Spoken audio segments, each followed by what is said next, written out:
Good evening, everyone. Welcome to Anfield, where Norwich City have lost 2-1. They have exited the FA Cup here tonight. Could have been far worse than 2-1, in fairness. So it's probably not such such a bad full-time result. And Norwich at least made Liverpool think that they were going to need to do a bit more than they were doing, which is probably the best way of summing up how they pushed them. I don't know if Liverpool were ever truly felt out of control of the game. Has to be said.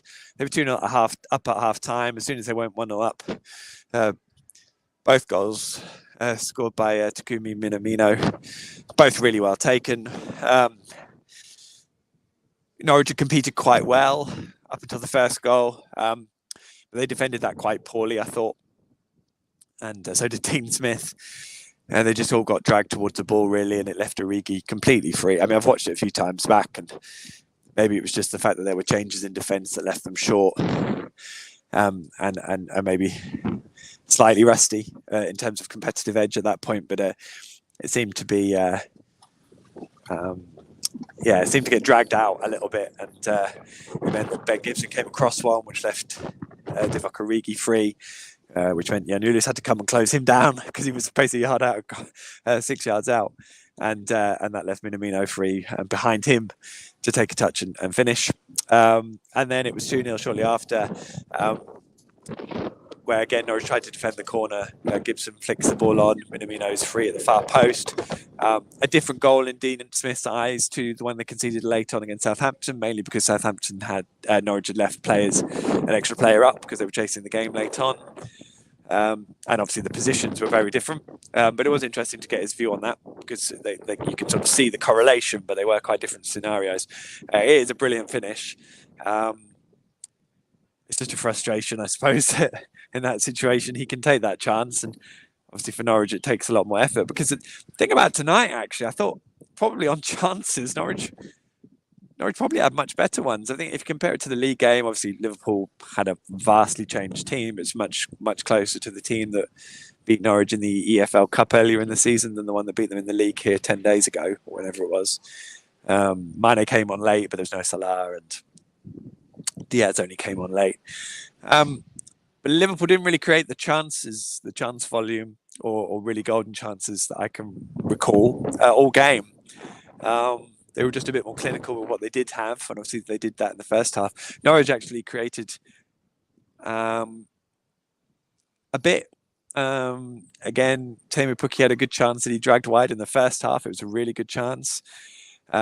Josh Sargent then has a good chance, similarly drags it wide at the start of the second. He came on at half time for Przemysław Poeta. The last we saw of him was going over the advertising hoardings in front of the Kop. I saw his performance getting a bit of stick from those watching on telly. I mean, I don't know if it's really that straightforward to single him out, to be honest, but lots of people will. So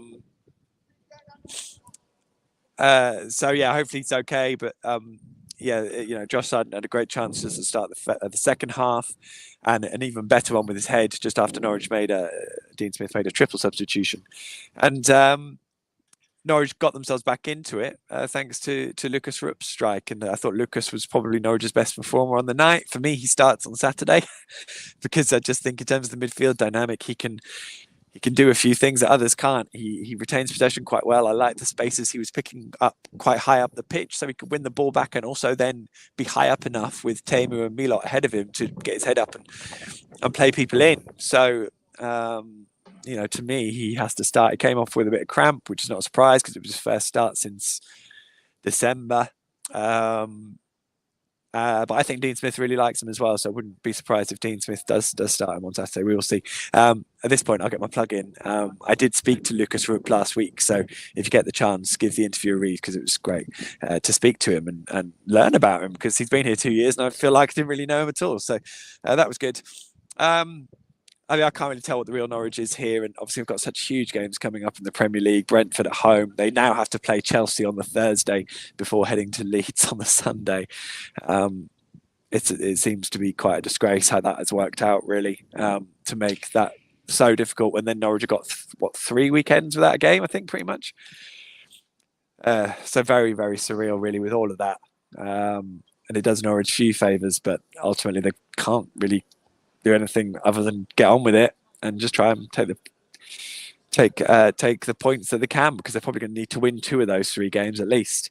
At least maybe there is some vulnerability there with everything going on at Chelsea.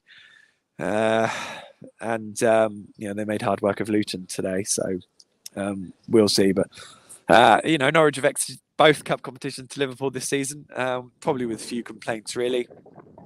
It's all about the Premier League when it comes in, and we'll see how those games get on. It's such a big game on Saturday. I can't wait, and also I probably can. Again, so the side today, I thought Sam Byron was excellent. We don't know if Brandon Williams and Max Aarons will be fit to start on Saturday. Dean Smith is hopeful, but we don't know as yet. Christoph Zimmermann made his first start and his first appearance, in fact, in a senior game since August, and the 6-0 win over Bournemouth. It's great to speak to him afterwards as well. He seemed like in a really good place, and it was great to see him back in action. And he did really well. And Dean Smith, again, was really positive about how he played. And it's curious, really, because, Norwich brought off Norman, Pukki, Rashica early-ish, probably thinking that they were, going to protect them for Saturday and save their legs a little. Yeah, Norwich's better performance were probably still on the pitch. So, I don't know if the best players are in the best form at the moment. Great as well to see Tim Krul back, by the way. He started tonight, and kind of imagining he'll now start on Saturday as well, and that'll be him back in for as long as he's fit.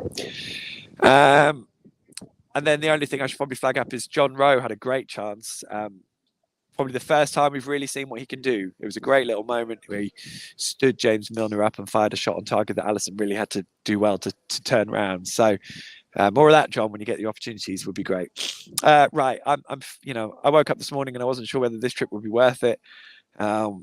I've got a bit of a cold. It's not COVID, but it's cold, and I'm done. And you can probably hear the gravels in my throat. So I will leave you there.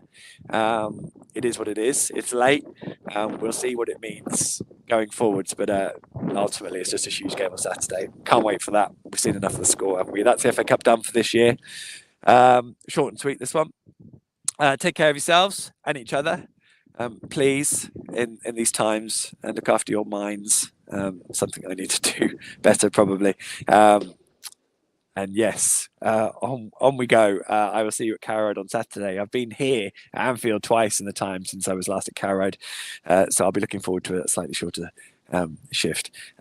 Look after each other. Thanks for the messages and comments. I'll give them a read at some point, most definitely. And keep an eye on The Athletic for a couple of pieces, and also that Lucas Rupp interview. Give it a read, because he scored a lovely goal tonight. And yeah, more of that, please, Lucas.